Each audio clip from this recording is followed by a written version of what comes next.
Oh, thanks, everyone. I have two announcements. First, we didn't use ec87014 for this meeting, which is why the food never arrived. Also, and I just thought of this, effective immediately, everyone will be paid in wildly volatile cryptocurrency. You're all now billionaires. And now you're broke. Bad ideas happen when there's no food for the meeting. So make sure it's on time and as ordered from more than 80,000 restaurants. Now, ec87014. You're rich again. And now you're not. Order 24/7 on ec87014. The Classic Dad Podcast. The Classic Dad Podcast. His advice was, don't get anyone pregnant. It will ruin your life. And I'm thinking to myself, wait a minute. Did I ruin his life?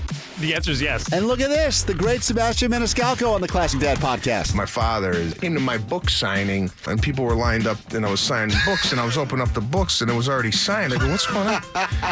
He's signing his own, my books. The Classic Dad Podcast, an Odyssey original.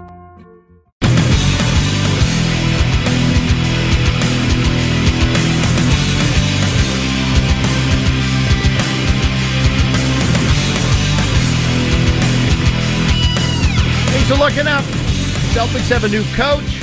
Al Horford is back and better than ever with the little things of the game of basketball. Things are looking up, fellas.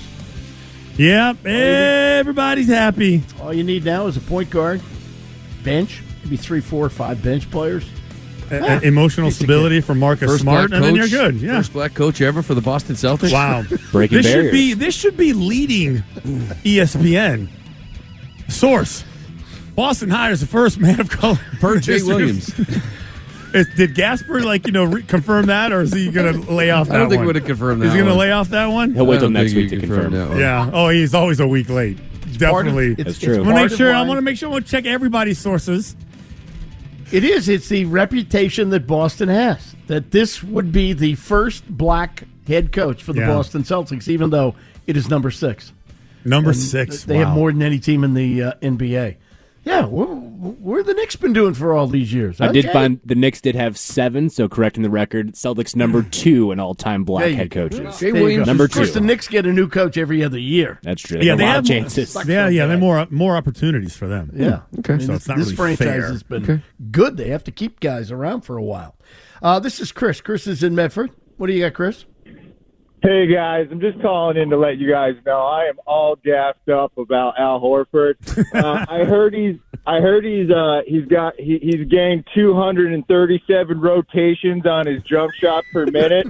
I hope he's on the spider tack train. He's going to bring it into the locker room, boys. I'm juiced up. Let's go see. Come on. If he's on spider tech, Chris, I'm with you, man. I am with you. Maybe that's what Marcus Smart A new and needs, improved Al. A little spider tack. Maybe get a little bit more rotation If on the that ball. could help, if there was some sort of substance that would automatically help some of these guys to, be better shooters, it would be just as big of a problem in the NBA as it is in Major League Baseball. Well, it's just in baseball. There's just so much opportunity. I guess in football, as we found out, you could deflate a football. Maybe you could maybe make it easier to throw. I guess. But basketball, how do you cheat? In football, how do you cheat other than taking steroids and growth?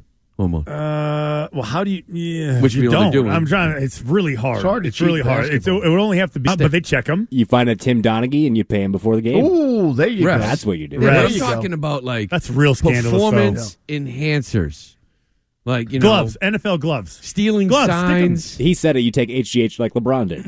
No, but stick them. Wait, what? Oh, Jesus! Hey, is that hold breaking on, news? Hold on. I honestly do believe that LeBron James, at one point or another in his career, took HGH. Well, hold on. That's my Based sports on fact. what? My source has confirmed. Based on what? We got a disclaimer. That's your opinion. I okay. I just want to. Speaks for none of us. That is my perspective. The views my and comments opinion. related to any topic or person between the hours of 2 to 6 p.m. on WEEI 93.7 FM are the sole opinions of Christian me. Fourier. Whoa, no, not me. Of me. Of Jeff Goodman. I only have one disclaimer.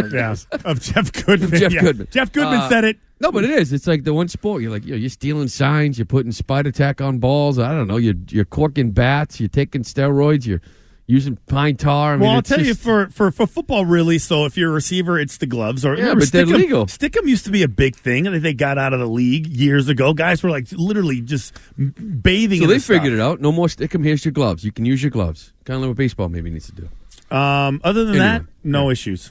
I think it's unfair. It's the cleanest game going. You could cheat with analytics like Bill does. Football, cleanest game going. That and horse racing and highlight.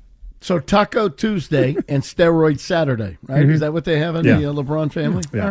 All right. Kevin's in Lowell. What do you got, Kevin? What's going on, boys? As much as I like the idea for Beal for Brown, what if there's a way that we can keep Brown and go for an unrestricted free agent that nobody's talking about? Who would that be? But nobody's talking about All right.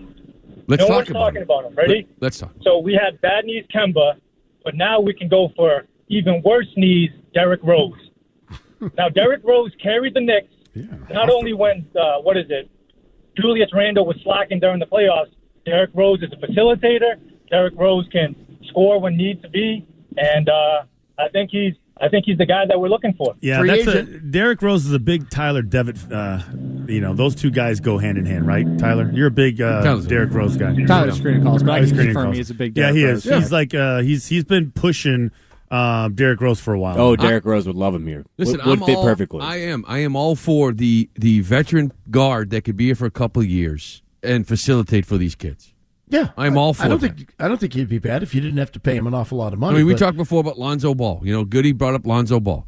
And I'm all for Lonzo Ball, but it doesn't have to be this young guy to play with these guys for the next 4 or 5 years. I have no problem at all bringing in a veteran. Like I said, to me, a window can be 2 or 3 years. Bring in a guy that can play a couple years, get the most out of these guys, take a game to another level, and see what happens. Keep them happy.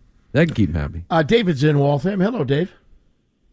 Hello there. You know, Christian, I get a kick out of you all the time. I can't figure out some of the stuff. You said Thunder Buddies. Now, was this something you thought up on your own, or did you read it? What the heck are they? Who are they? What is a Thunder?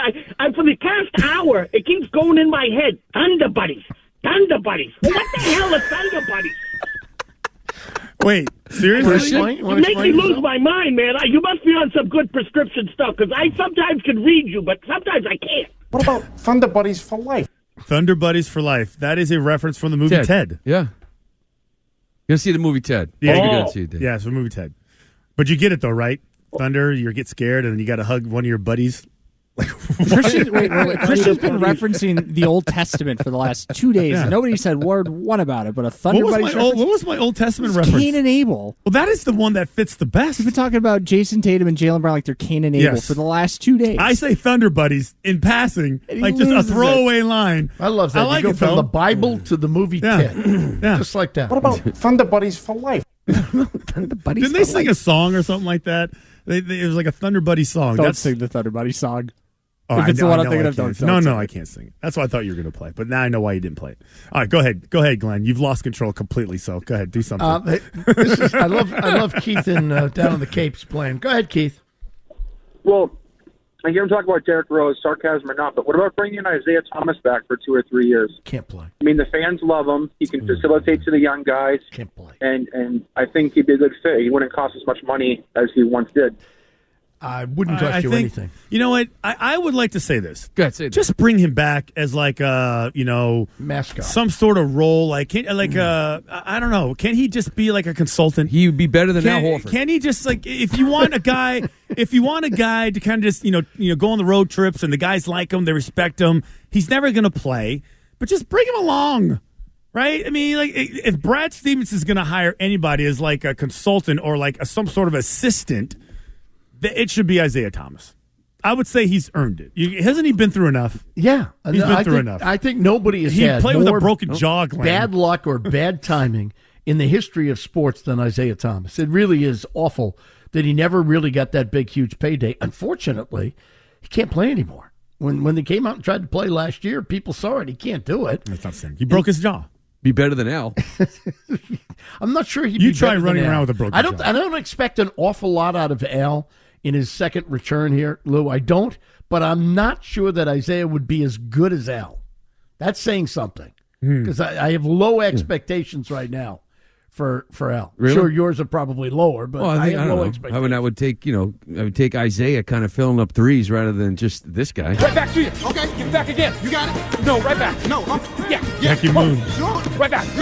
throw it to Pop. Go. Nope. Right back out. Right back. Here you go, Jake. I got you. Go back. I got you. No, set me up again. So Throw it back. selfish Give it to me. players. That's The what other we guy's love. like, he's like, here you go, Unselfish. Jackie. Here you go. You ready? Okay. Right Listen back. to it. Shoot. Woo. No, change my mind. Shoot. Right. No, change your mind. You shoot. I'll set the screen. I'll spread the floor. Right back I'll out. even Right dribble back. up. Right back. Here you go, Jake. I'll even shoot. I can You ready? dribble. Okay. Right back. Though. Shoot. Woo. No, change my mind. Change my mind. Change my mind, Jackie Boo.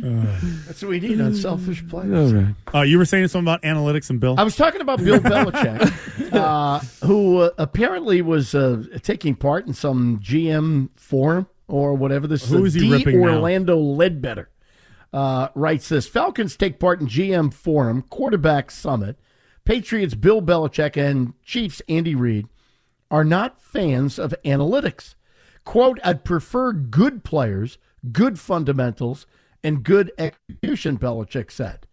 Belichick also said that Bill Parcells taught him the value of great leadership. He's done this before. And decision-making, great leader, but bad decision-maker doesn't work. Are you buying that he doesn't care anything about analytics? No, I would think if Bill was a stockbroker, would he just, rely on his gut and his instincts if he was like managing like $1 billion? Yeah, I feel like Coca-Cola's going to do something today. Anybody hear about this tech company? I don't know. It's called something about an apple. I don't know. Anybody hear about something like, I like apples. I want to buy a bunch of this. Hey, no. He's all about analytics. He's all about structure. He's all about trends, but not just random facts or gut instincts.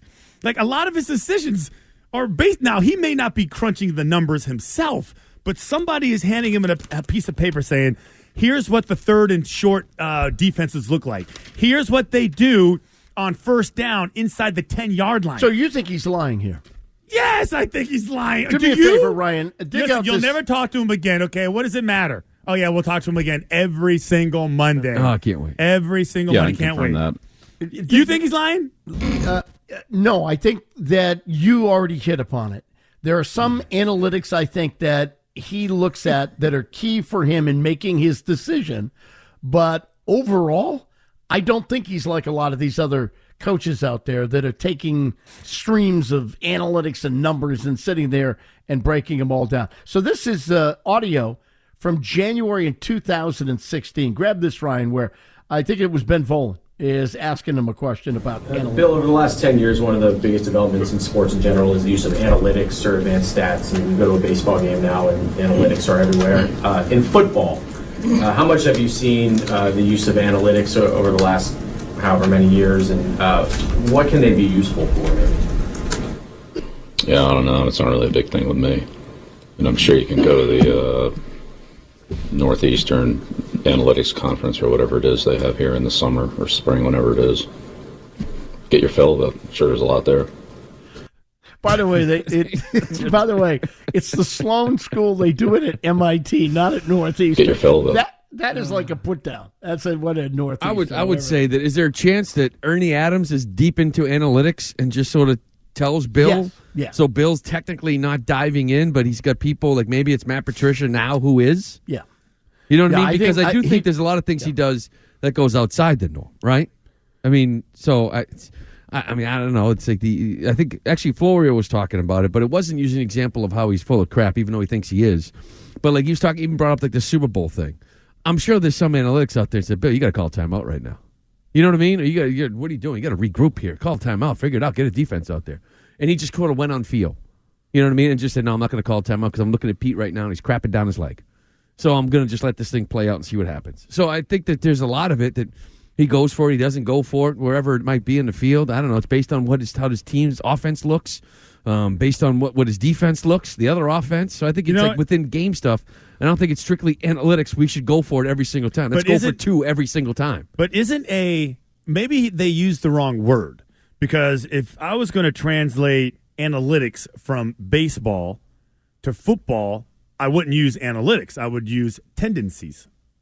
That's what I would use. Oh, he's all about tendencies, I would imagine. But isn't that what analytics is about? See, how do you get to a agreed upon tendency? Analytics is the team. Was it Baltimore that goes for two every time, or Pittsburgh?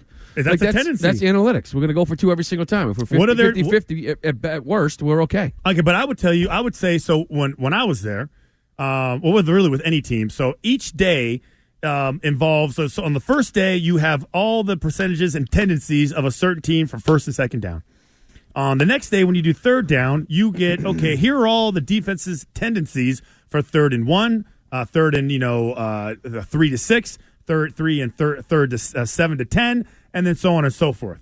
You have all their tendencies. You have all the analytics. There's a computer that rips out all the numbers and gives you down, distance, and the coverage associated with that down and distance.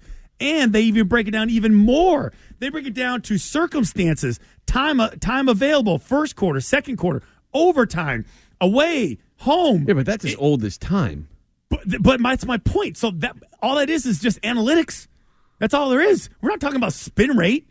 You don't think that they have these little microchips on the players? One, they have these things with the ball. Now they can tell how much spin rate it has, how far it's traveling, how many yards a day you are running, how fast, who's the best after run after catch, who has the most yards after catch, who gets there the fastest. These are all analytics. It's the whole game is turning into analytics. Yeah, I wouldn't say he's a great hunchman, which is an old baseball term. Manager's just going to take a hunch here. I'm not going to go by the numbers. I'm going to just take what I think is happening. But I will say this. I think a lot of his decisions are far more involved in who are we making them for? Who is our player? Who is the other player? For an example, that 4th and 2 or whatever, when they were deep in their own territory against Peyton Manning. And what did they decide to do? They decided to go for it in 4th down.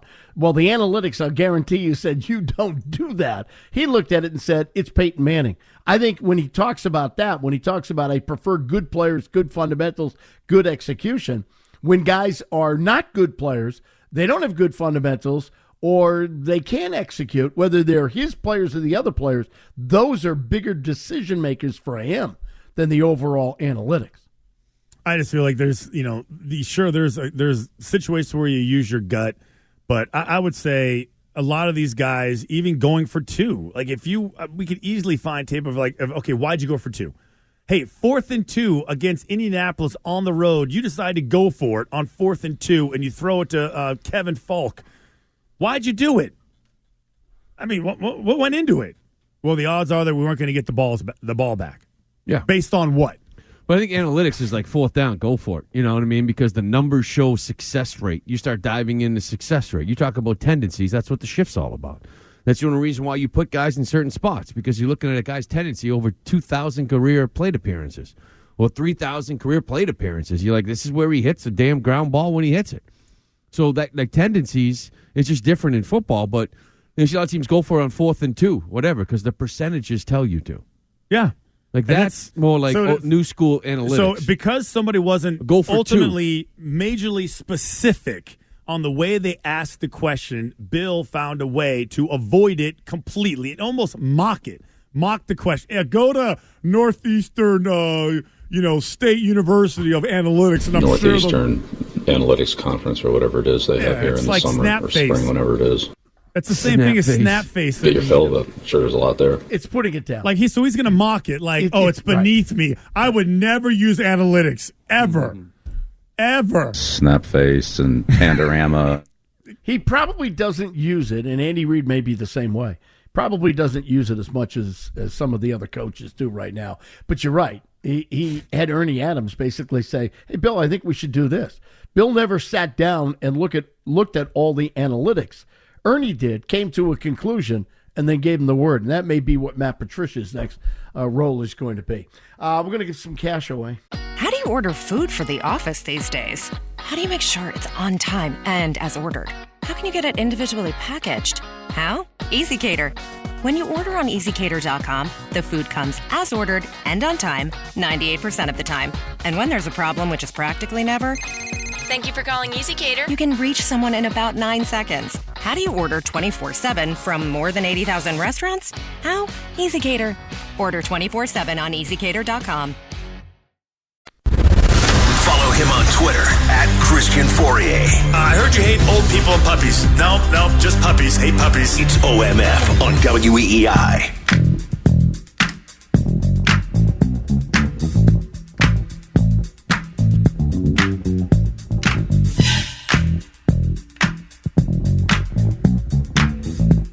right, back here on OMF, Tommy Curran's putting together his 2021 list of the top 50 Patriots. We've talked a little bit about this, and when this whole list rolls out, I'm sure we're going to have a lot more conversation about it and debate. We've actually had some little bit of debate on it the last couple of days.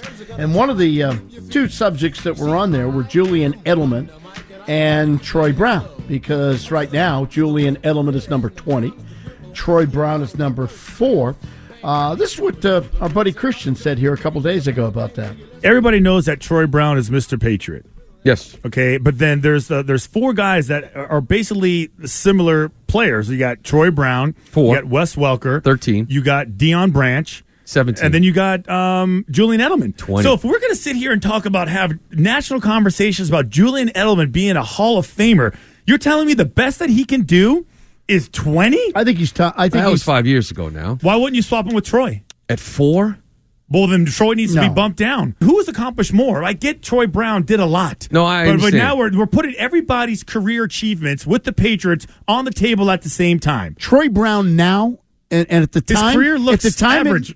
At the time, it made a lot of sense. As far as those guys, Edelman needs to be in front of all of them. So however you want to line it up, and I think he's a top 10 guy. All right, we're back live. Okay, so that made some Good sense. argument. That made some sense. Makes great Christian sense. doesn't always make sense, and that made some sense. Yeah, so I thought, and I think at one point too, didn't he say at one point like Troy should be bumped out of the top 10? I think he did. His he career did. was average. Yeah, so that also. I mean, his career was average. I was in the room when he said that, right? Yeah. Glenn, you Yeah, were too. I heard Christian, the you same were. thing. Obviously, we Yeah. just played it. I don't know who that person So is. last night, Glenn, I'm getting ready to do BST. Yeah. And Tommy Curran's on the shameless segment before me. And so they're sort of teasing the Tommy Curran, podcast segment, whatever. But so when they introduce him, they start having this discussion. And after hearing what you just heard from our good friend here, Christian Fourier, you might understand why I was surprised when I heard this. Here's Christian Fourier on the great debate between Brown and Edelman. Troy Brown played for 15 years. He made 1 Pro Bowl. He won 3 Super Bowls, played in 5 of them. He made oodles of unbelievable plays. Yeah. Perfect Patriot. Is he better than Julian Edelman on this list? I think he's your number 2. I have Vince at number 2. Wait.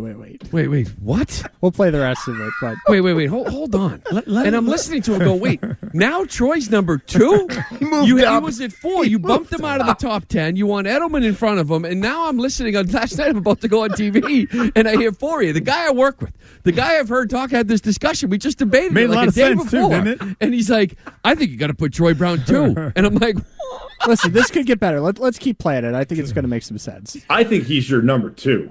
I have Vince at number 2. I see that. I think he's your number 2. I think Troy Brown is your Hold on, number that's not 2. even me. is That's you. Ted Johnson. That's absolutely That is you. Ted Johnson. Said Christian Fourier. Oh, What yeah. do you think? Here's Christian Fourier on the great debate between. So can you please explain yourself how you Yes, I bumped will. Monday, you bumped I Troy will. Brown out of the top 10, or maybe yesterday, and put I think it Edelman in was front of him. yesterday. And yet, when did you tape this, and now all of a sudden Troy Brown's number 2? Well, that was done a while ago. Well, that's a while ago. So I will say this. Saturday? So no, it's Saturday. No, like weeks ago. How Definitely many? weeks ago? I don't know. How many is weeks? All right, go Here's ahead. what I will say. First of all, I should have recused myself in this discussion. Really, with any of them, because there is a loyalty factor that exists with guys that were part of the first dynasty that I played with. So you thought more about it. So, because I really don't think. Well, no. What I really did is crunch the numbers.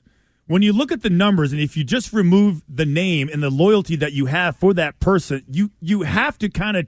They're not equals as far as what they accomplish just in the Bill Belichick era. Now, remember, Troy was here before Bill. Yeah. He was a player under Bill Parcells. So why do you have him number 2?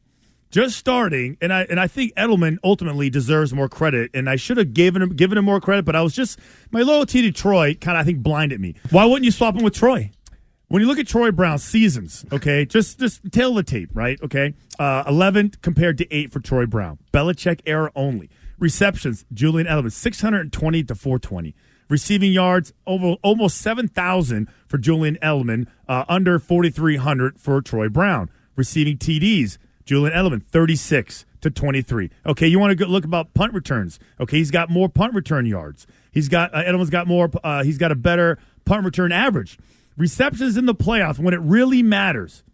Edelman has 118. Troy has 51. Receiving yards, Edelman has almost 1,500. Troy has 610. Receiving touchdowns in the playoffs, 5-1. And then if you want to say that's even, okay, they both played defense. Both of them had to sit there and were forced to play defense. Troy Brown actually had an interception one time. Correct. But when you remember Julian Edelman had to guard and cover Anquan Bolden, talk about being mismatched, undersized, and having no chance whatsoever. They both did it. Ultimately, Julian Edelman deserves a bump. And yes, I was a little feeling good about myself. It was early in the morning, and I would never disrespect the great Troy Brown. So let me ask you this. Ultimately, So he's not number 2. if you're going to bring those 4 receivers and call them all equals, no one's number 1 but Brady. He's definitely a top 10. But Troy's not number 2. But Troy's not number 2. So you happy now? Are you happy now? Well, it's amazing. But you moved understand him up my from 4 to 2. Yeah, and you we were understand hearing- my confusion. I think he's your number 2. Listen, I think anyone's watching your stupid show. Okay? Well, who's watching that show? It's Curran's stupid show. I'm going to tell Curran you're calling this podcast a stupid show. I want you to tell Kurt I called him stupid. Okay, I will. He suckered me into this. You know, He's I'd be getting careful extra about for that. being a foundational guy, the guy that made the sacrifices. Kind of set the tone. And if you retire and you're a red jacket guy, I call them red jacket guys. Like these red jacket guys, they all get the same exit speech. Nobody works harder. Okay. Eventually, we're going to need to find out who works the hardest. I remember these stupid games that we would play, and it would be like, I'd be like, all right, I got to get up early, okay? And then, sure enough, there's Willie. Okay, damn it, I got to get up early. Okay, now I'm the first one in. Hey, why so late? Sleeping in tonight? It was that's what it was. Everybody was working hard. It's amazing. Nobody else calls them red jacket guys. You're the only one. I like to call him red jacket guy. Yeah, I call him red jacket. I would be careful about ripping Curran because I would say you're on shaky ground at number 46 right now. No, the list has already come out. This I'm is safe. true. The debate. Oh, yeah? Well, I got a text. Fourier's out. I'm fine. Fourier's he off the can't list. change it now. I just got a text. Fourier's off the list. It's He's off fine. the list. So really, if you really want to talk about Keyshawn somebody Martin's getting his point. who has an issue with this, you need to talk to that guy that's on that morning show. That other guy, that other tight end that's on that morning show. He's not on the list. Feels slighted. He feels slighted. Snowball game? Yeah, he feels like he was the Did have basically 11 the seed. receptions in that game, Big right? deal. 10? One Yeah. game out of a million Hell years. of a game, though. It's all about You see based that on at the Circus impact Delay he's all had. the time. Right. Overrated. Okay. Based on so let me get this straight now. So Edelman is at what number in your list, and where is Troy Brown? I don't know where Edelman is. Oh Yet. It's my not my God. list. Oh my God! It's not my list. I think he's your number 2. Or out of top 10. He's actually. Why wouldn't you swap him with Troy? I'm glad you cleared that up. Yeah. I actually say, if I really want to crap on all the guys I used to play with, kick Teddy Bruschi out of there too. Oh. Oh my God! I'd punch you in the face if I was there right now. I should. It's June 23rd. We're closing in. It's not that far away from the 4th of July, and I'm looking at the standings in the American League East. And the Red Sox are in first place by a game and a half. And the two teams that we thought they were really going to have difficulty with, the Rays and the Yankees, they haven't beaten the Red Sox in a single game this season. It's probably time to throw the towel in, and I know Lou had to fight this battle for the first couple months of the season. It's probably time to say right now, not only are the Red Sox in the postseason, but could they possibly win the AL East? We'll get to it coming up next right here on OMF.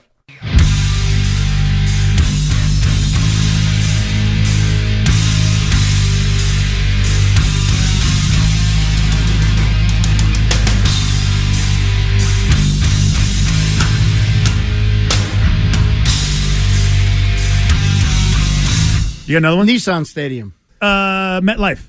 No, damn it. Giants. MetLife. No, Giants. Giants. Nissan. For the record, I got the most right. Just going to say it. I got the most right. What'd you get? Like 2? I got all of them. Lou was sitting there going, wow, you're good at this. Lou, did you not say you're good at this? Yes. I never knew. That's the one I missed. Nissan was Tennessee. I don't even know baseball stadiums anymore. I mean, Fenway Yankee Stadium. That's about it. That's a good little game, though. I mean, can you name I hate the game. the stadium sponsor with the team associated with No. it? You got another one? Nissan Stadium. No, damn it. Giants. Play the ones that I got right. no, He's focusing on the Why would I do negative. that? You like to You guys, focus on the but negative. I do. I used Like to know focus on the every ballpark, every stadium. I knew it inside and out. And then Because when it they used to be like Seahawks Stadium. exactly when they put No, it was the sponsorship. Kingdome. Well, I'm just saying. Seahawks Stadium. And they're Well, always a whatever. bank that you've never heard of. You know, like a Dude, bank I gotta. you've never heard of. Here's a quiz for you. What was the name of Gillette Stadium before it was Gillette? CMGI. Look at you. Look at you. Whatever happened to them? I don't know. They went out of business. Like, I think. literally, like right after. Yeah, the stock went down like rapidly, like a month or two after they named. They them as opened up this sponsors. day. I remember seeing like the graphic on the grass. Yeah. And like, I don't know. I have no idea. Well, they were. what this company if is. you remember when they built the stadium, CMGI logos were everywhere. But what is Men's rooms CMGI? everywhere. What is it? Are they out of software business? company, right? It was Software a company. software. Yeah, Out of, like, between 95 and 99, the stock was the best performing stock in the U.S., and then the stock fell 99%. So they said, "Hey, we'll be Didn't go 100. Qualcomm. Didn't It'll be go like 100. Qualcomm Stadium down in San Diego. We'll name it. Yeah, okay." And then next thing you know, it's like, "Oh, I guess we're Gillette now." Next thing you know, nothing but Razor commercials, Razor ads all over the place. Well, the TD Garden wasn't the original name of what now stands What as was the it? TD Garden. It was called the Shamrock? Center? Dude, who? Shaman Center? The what? What's who? The Shaman Shaman Center, Center, I a think place so. of prayer. Shamit? Yeah, look it up. The what? The who? Landry Shamet? What are you talking about? What's going on? I think that's what it was called before. It wasn't the TD Garden. Really? No. Okay. It came later. Okay. We're done with those. Yes. We're Why done is with it- those. okay, so Because we Fenway have a Park. first place baseball We team do, right how about now. First place. And we're sitting here all year long going, hey, maybe they could slip into the last wild card spot, play that little play-in game, and then we're all happy. Because that would be good because we thought this was just a bridge year to nowhere, right? That next year and the year after would be important. No, they've been better than that. 4 runs in the 11th inning last night. They take care of the Tampa Bay Rays. They're 3-0 against the Rays. They're 4-0 against the Yankees, and they may be legit. So last night, Eck and Remdog were going crazy.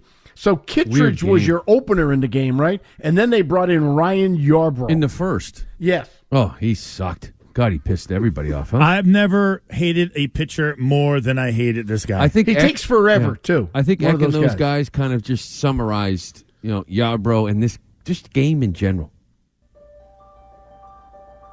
Nobody out, one on, 2-0 Tampa Bay in the third, and it's 2-2. A little bit of a rush delivery that time on the breaking ball. Some ugly throws here. And I'll tell you what, this guy has got nothing.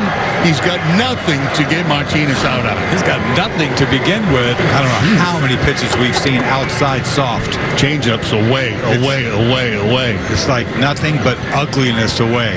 Get away from that slider for one pitch. See if he comes back with it again. Maybe he'll throw him his burner. Which is 88. I think he turns his burner over. It's a little sinkage. I don't know how this guy gets people out, to be honest with you. I mean, he features some of the weakest salad I've ever seen all in the big leagues. It's painful enough watching Yarbrough. Might as well knock him around. Yeah, Might as well. We got to watch this. It's been a labor for Yarbrough. It's been a labor for me. I'm labored up here. He tore me up. Tired of the changeups. He's crushing me up here. Kike gets hit. Man, this is one of my topper for the year. This is about the worst appearances I have ever seen. Yeah, this is going to be This is so bad. Get the hook. Get the hook. But anybody watching the game is hoping Kevin Cash is about to do right here. Oh, thank goodness. That's it for Yarbrough. God, that was awful. Terrible. So they have an opener, Kittredge. I mean, Kittredge is like their 7th, 8th inning guy, you know, and he'll probably be that tonight if they need him. And then they go right to Yarbrough in like the first for Devers, and it's just they're like 67 pitches in 2 innings. Got just smacked Awful. around. It was, and then you walk off the mound and they check you. I know, for sticky stuff. Yeah, like really, he's like, twist. Do you think I was using sticky stuff? Yeah. Did you behind the dish? Did you just freaking see what just happened? You think I'm using spider tack for Christ's sakes? What was this spin? Can I just go home? Can I just leave? He's everything. He's a walking, breathing example of everything that's wrong with Major League Baseball. Oh, he's awful. And it's so unusual in that organization because they usually bring up guys and they have pitchers that you sit there and say, where the hell did they get this guy from? They pound that kid, man. And they he's pounded just him last awful. time. They pounded I will say this, they're also a real shaky base running team, the Rays. They really I mean, what makes you think that? Oh, it was stupidity last night. I mean, at third base, I mean, that was idiotic. The only thing I would say that was interesting in watching the Rays was Wander Franco was pretty good. I mean, that was pretty good. That was pretty impressive. Came out for a curtain call, too. Yeah, that was pretty good. That was so that's my point. So Duran should be up here. No, you don't do it that way. I mean, so their guy is pretty good. Okay, they made the right decision. You should go ahead and bring Duran up. I tell you, the other day, so I think it was yesterday, was saying how, like, he kind of got out of a slump, and now he's hitting the ball. I think he needed another home run today, but just kind of like the more you kind of hear things, it's like I'm not so sure he is coming up soon. I think they feel like he really has a lot to work on. Because defensively, he's not very good. So I don't know where he's at right now, but I don't see it happening. I think there's other guys down there they might be looking at first. Listen, you've seen enough with this team. I mean, I've said it all along that I usually try to judge teams when you get to Memorial Day. We're coming up on the 4th of July. And this team was bumped out of first place, and you thought maybe that was the end. Maybe they were going to start to just drop, right? Mm-hmm. Instead, just the opposite. And they hung around when the Rays went on that incredible winning streak. The Rays are out of that streak now, and they've been awful here. The Red Sox won 9 straight. It's like, well, if you take away those 9 straight wins, they're a 500 team. Okay, so if I take away the 16-1 run that the Rays had, what are they? And that's the whole thing. You're looking at it now saying, okay, why isn't it their team's division? I mean, the Yankees. Why isn't it their division? Yeah, why isn't it their division right now? Glasnow, to me, is huge for that team. He's like the anchor of this like whole opener stuff that they do down there. Like, you need a guy to go 7, so the game before you can do what you want, and the game after you can do what you want. Without him, I think that really hurts this team, this pitching staff. And then you look at the Yankees. I know they're still not that far away, but I'm not impressed with them. I still think the Blue Jays are a team you should be worried about, but they're way down. They're 7 back. And you start looking at it saying, okay, like, at what point do you sit there and say, yeah, the Red Sox should win this division? Like, well, I would say, don't say that. I feel like they may be better mentally equipped to be the underdog, the team that nobody thought could win. Right. As far as still the team that's being chased. Even if they have like a 6-game lead, they're still like, yeah, nobody thought I still think they keep that attitude. They still go back. You know what I mean? They're not going to all of a sudden now feel good about themselves. Yeah. So you talk about Erod a lot. As far as okay, where's he at? Okay, it's a little confusing sometimes watching him and diving in deep to kind of look at his numbers and games that he's pitched, and you're like, well, he's even Alex, the guy, he pitched good. And you're like, well, what about this? What about that? So sometimes he gets snake bit. But ultimately, you say, no, this guy's got something. He's good. Mm-hmm. Sign him now. Let's just wrap him up because he's going to be good. He's going to be it's going to be a beneficial for you. So why isn't that kind of the mentality with this team? Is there another team in their division that you say, okay, they haven't proven what they're capable of doing yet? Like, is there any other team in their division you say, okay, they're not even close to hitting their stride? Just wait till we get to July. Just wait till we get to August. Just wait till this guy comes back. Toronto's that team. I think so. Yeah. Yeah, I mean, Springer just came back. He hasn't played all year long.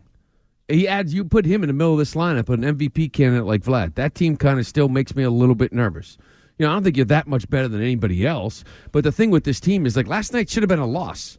That's a loss for a lot of teams. There's no question. I mean, you come back, you're up 5-2. First inning. The first inning alone. 2-0. You didn't even show up. You know what I mean? Error is just awful. And then you're up 5-2. You let them back into the game.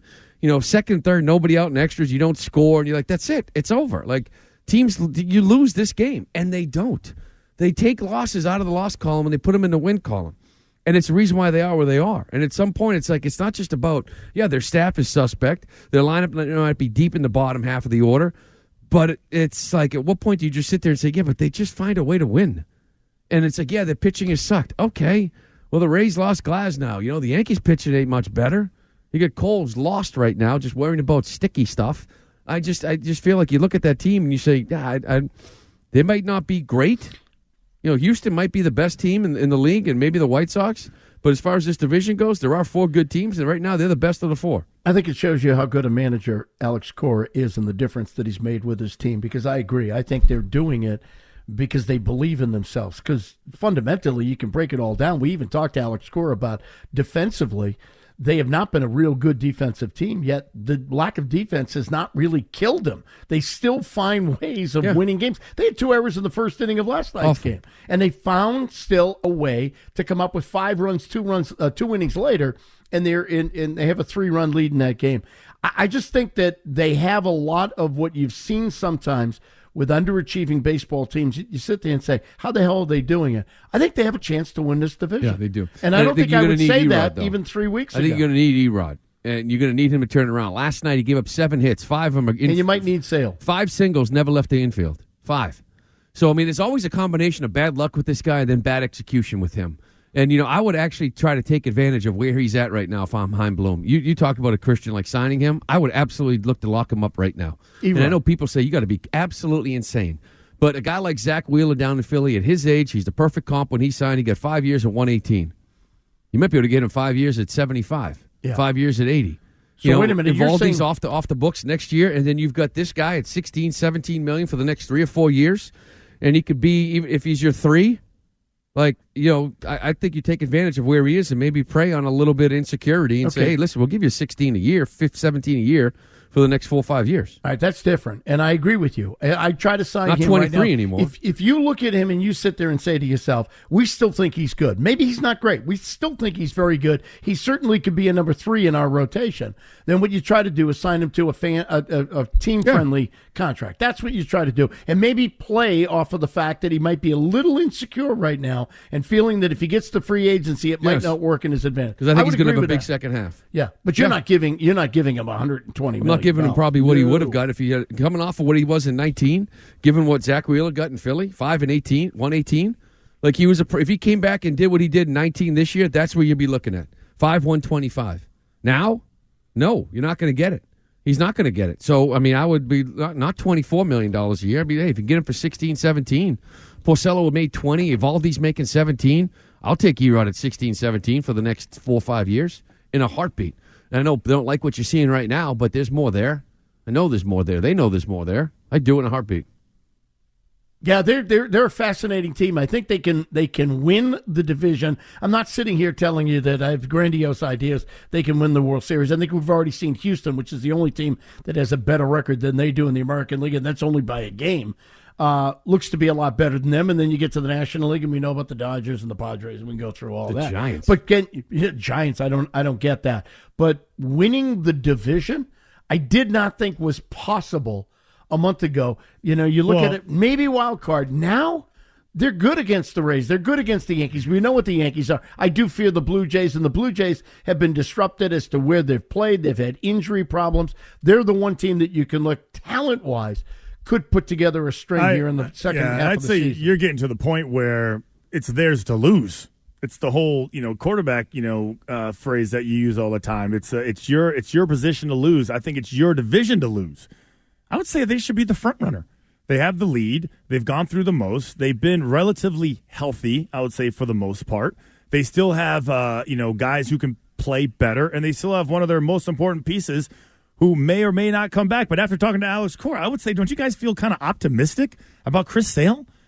Chris Sale, basically throwing how many pitches? I think 20 pitches against live throwing batters. Saturday. Yeah. Throwing at batters on Saturday. I would say, he seems pretty optimistic about it. He did everything but say it's not going to, he did everything but say it's going to happen. Like, get your popcorn ready. Well, I'm still not a believer in Richards, and I don't know what's going to happen here when he has to go without getting the same spin rate. But if E-Rod can get his act together, and last night was encouraging, and you get Sale back, even if you get him back for, let's say, the first week of August, second week of August, then that would make a huge difference at the top of your rotation. Then you don't worry as much about Pavetta and Richards and what they're doing. It's funny. We talk about stretches. That 27 games in a row, and they went 17 and 10. You remember that stretch started off by getting swept by Houston, or the first 3, I should say. So, after that, they were 17 and 7. The stretch that everybody needs to start thinking about is after this All-Star break. Okay? They play, I think, 23 of 26 or 24 of 27 games. They have a 3-game set with Detroit. That's it. And it's New York, Toronto, Tampa, Toronto, Tampa. Something stupid. It's like, it's ridiculous. You're right. Detroit is the only series in there for And then after 3 games. Detroit, you got Toronto and Tampa afterwards. So, it's like 24. It's ridiculous. And that's going to be right before the deadline. That is, out of the All-Star break, 4 with New York, 3 with Toronto. 4 with New York, 4 with Toronto, 3 with Tampa. 3 with Detroit, 3 with Tampa, 3 with Toronto. So the key is to Jesus. Yeah, That's The key is to continue to play well within the division. They've been great within the division. The worst record they have is against Baltimore right now, right? Or maybe Toronto. 18-8 in the division. Yeah. Best record in the East. And that's the difference, because when you beat one of those teams, it's like 2 games. You get 2 out of it basically. So I would say that is the key right now. And Alex Core talked about that earlier with us, and he agreed they have been great against the division. But I never thought we would be closing in on the 1st of July and talking about the possibility that this team could actually win the division. And I think it's there for them. I still think I don't know. There's a lot of apprehension, though, I sense in your voice, though. Well, it's like you almost don't believe it. Well, because they're not that good. Right. Where you just sit there and say, so they're kind of not that good, and they're win. not that bad, which would make them... No, they're average? No, they're not average, yeah. They're a good baseball team. They find ways to win. Well, again, and I think that a lot of that is the manager. Yeah. I think a lot of that is the approach. I think they get to the ballpark every day. They're on pace for 97. I know, which is amazing. Right now they're at 44. I said 87. They're halfway there. You know what I mean? But to 88, right? But they're on pace for 97. I had 87 the year. Now I look at them now and say, okay, 92, 93. Where's that take me? Good question. Good try, brother. That's what I look at. 92, 93. That's where they're at. That's where they should be. I don't know what that's going to get them. I don't know if it's going to get them a division. Most likely that'll get them a wild card, I would think. But they should be a playoff team, and they should win this division. When you look at the rest, you worry about Toronto. That's who I worry about. Yeah, those, and I would agree that the Toronto was the one team. If you're looking at the talent on those teams, you talked about Glasnow. You can talk about the Yankees. I don't know what's going to happen. What are the Yankees going to do when they get to the trading deadline? Are they finally going to spend, or are they going to continue going where they are right now? And at the end of the season, maybe Cashman's out. Maybe they blow the whole thing up. They go get spin rate max. Yeah, they could do that. See what he looks like, they though. Could do next that. 2-3 weeks. But I would agree with you that Toronto is the one team that scares the hell out of you with that lineup and the pitching. They just have to get healthy and get home, and play in their home environment. This hour of OMF has been brought to you by Cars for Kids. That's your #1 charity for car donations. Celtics have a brand new coach. We'll get to all of that and more coming up in the 4th and final hour of OMF. How do you order food for the office these days? How do you make sure it's on time and as ordered? How can you get it individually packaged? How? ec87014. When you order on ec87014, the food comes as ordered and on time 98% of the time. And when there's a problem, which is practically never, Thank you for calling ec87014. you can reach someone in about 9 seconds. How do you order 24/7 from more than 80,000 restaurants? How? ec87014. Order 24/7 on ec87014.com.